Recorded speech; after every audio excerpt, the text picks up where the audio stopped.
олон юм ярихгүй. Өнөөдөр яг манжийн дарлалын үед байгаа юм шиг энэ банкны систем мөнгө хүлэлт чи одоо хязээ зогсохыг, хязээ багасхыг, сангийн сайдаа хязээ багасхыг.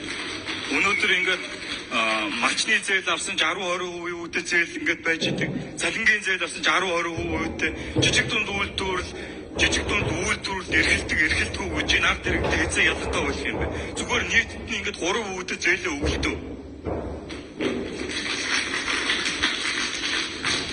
Энд чи одоо ингээд бид нар залуучууд ингээд зээл авлаа. Зүгээр ингээд тэр 3%-тэй зээл тэрөө орж чадахгүй бол үндсэндээ бид нар чи ингээд наад нөгөө 20-30%-тэй зээлийг чинь төлөх гээд баг амьдраад штэ. Залуучууд. Өнөөдөр би энд ингээд залуучуудаа олон залуучууд ирээд ингээд үсэл бодлоо илэрхийлэх юм болоо гэж бодсон.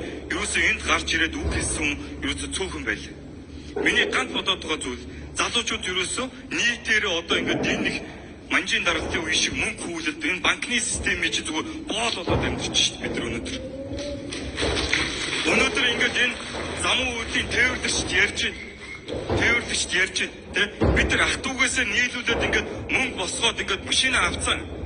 Тэр хүмүүс яагаад өнөөдөр банкныхаа тэр хүүний зээлийн талаар ярихгүй байгаа юм бэ?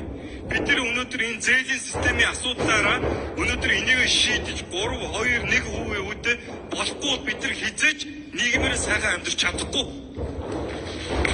Өнөөдөр энэ талаар ингээд залуучууд нь ингээд ярьдаг ахмад үеийнх нь ингээд ярьж хэлж явах хэрэгтэй. Бол хайр амсгаас